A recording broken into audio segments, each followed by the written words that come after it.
Hello guys, welcome back again. Here is Global Gist. I greet you according to your time. Good morning, good afternoon, and good evening. Greet you according to your time wherever you are located. My amazing and wonderful family. Today we have a video that I want us to see. I will be watching the video with you guys. So guys, let's dive into the video.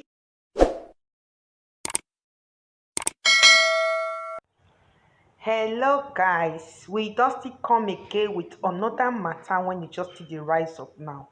If you guys have been on my channel, you will always hear most of the time where I talk of tradition rulers that they are one of the problem we are also having in the country. So guys, let me read this short news. The headline say, I will cause politicians frustrating Yoruba nation. This is a tradition ruler. Adams. This is a traditional ruler of Yoruba land who has said this. So why now I brought this news? Now all of them have come to realize, these our traditional rulers, they have all come to realize that they are also making mistake. They have missed it somewhere. So all of them have gathered, all the traditional rulers, my people, that is the video you guys are about to watch now. They have gathered, kings, all of them have gathered to complain of the insecurity. Now they are calling on the government of Nigeria.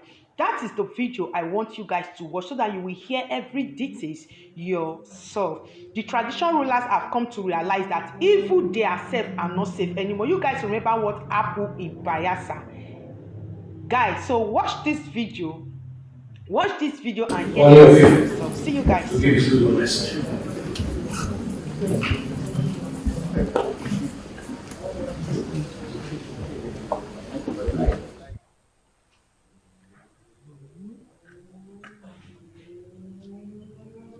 We don't have any other place. The nation belongs to all of us. We're here talking. The organizer, Honorable Speaker, spoke first, welcomed all of us, followed by the Senate President. We all know their positions in this country.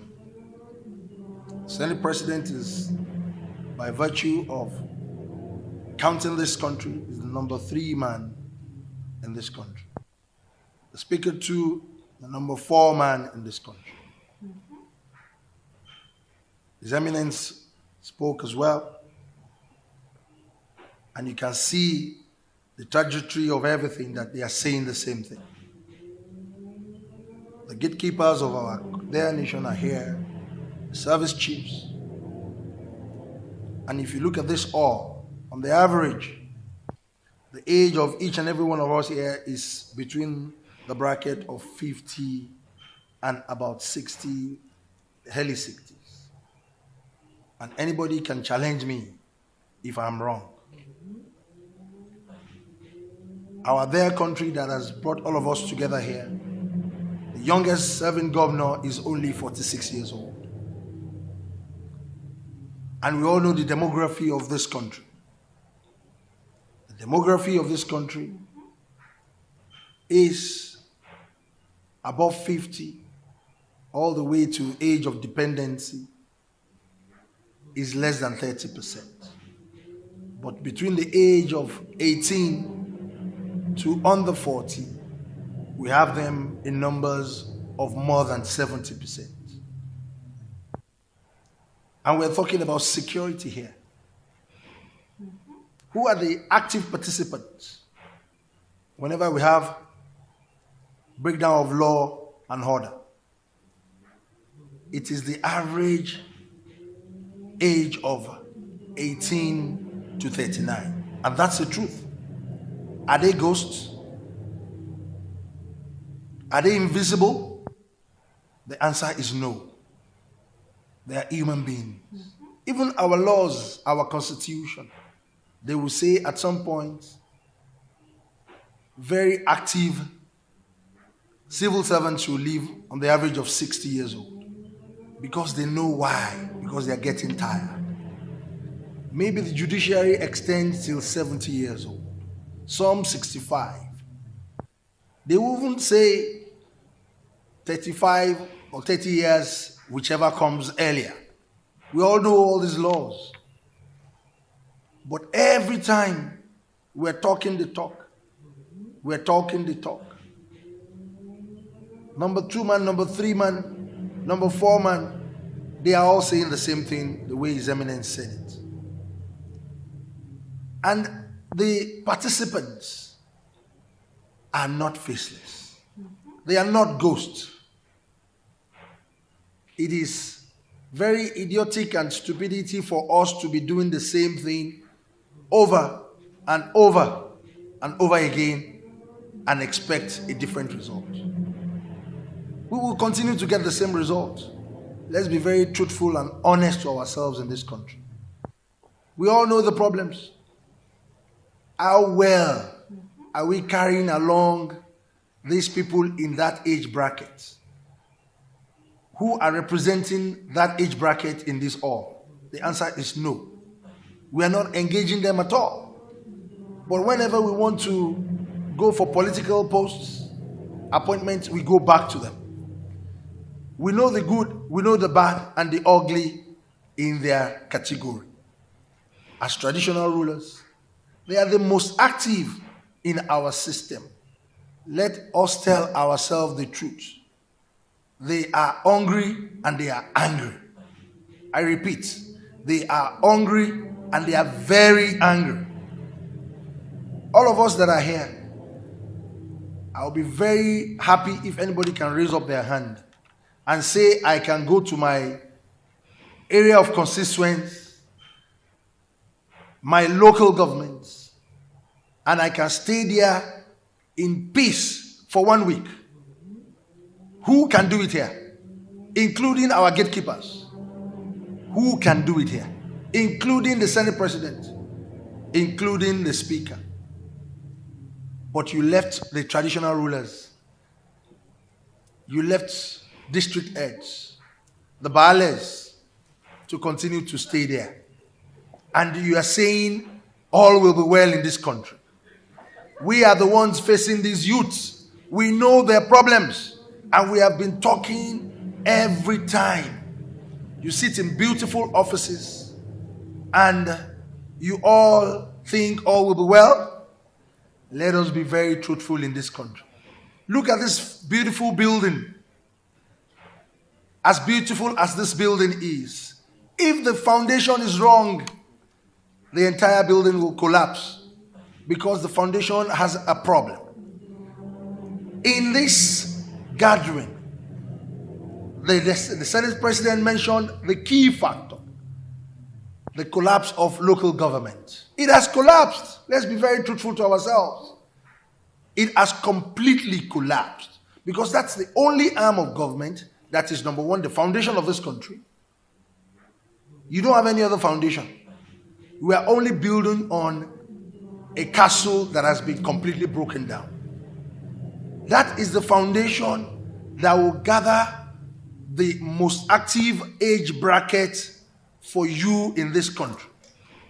You say we have 774 local governments and several wards.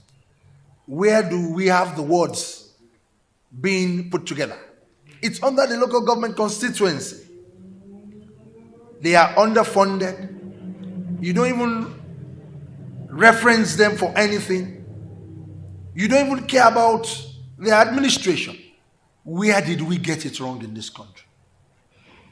We all have faults. All of us here. If we keep talking every time, we will not get any result. It's getting worse. They are getting more emboldened. They are now very bold and they are ready to face anybody because they are hungry and they are angry. Let us change our strategy. Let us change our style. You leave this age bracket. If there will be a problem, you will give them guns to start to move around. You will never see anybody above our age in our comfort zone here that is really ready to face the music. It's very important for all of us to know that we are not all safe. We are not safe at all.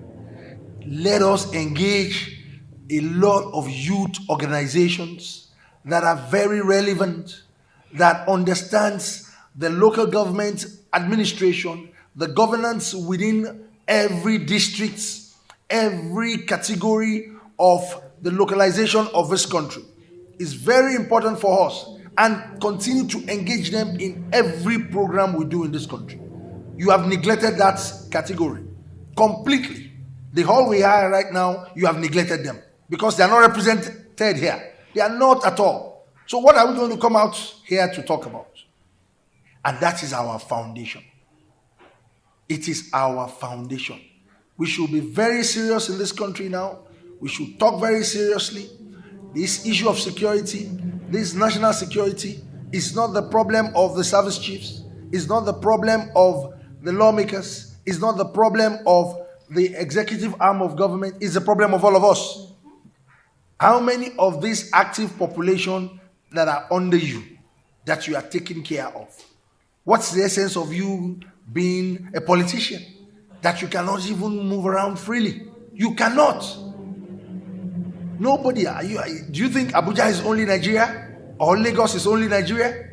36 states of this country. Some people are there, you left them, you abandoned them, and you are making laws and you are administering. What are you administering? I do not know. So let us talk to ourselves very seriously. The people that are not ghosts, these people that are agitating left and right, we need to engage them. We need to actually engage them and separate the corn from chaff. We know the good and the bad amongst them. We can easily separate them by engaging them, draw them closer. And I will give you a good example from my own community. If a Modakeke war has been the very strongest communal clash in southwestern Nigeria, it's been on for a very long time. But what did I do? A very practical experience. I decided to engage the youths. For me to engage them one-on-one so that I can separate the bad one and the good one. Something happened recently. We almost had another breakdown of law and order. The boundary line of the two communities, some people started shooting sporadically. And the two communities started converging and moving away from the boundary lines. And they were agitating. The war has started again. The war has started again.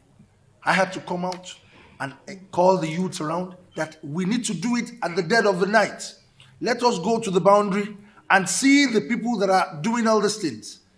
Lo and behold, we went to the boundary and we realized that the youths of the two communities are trying to protect their own territory. At the end of the day, it is just an artificial noise that they are just raising.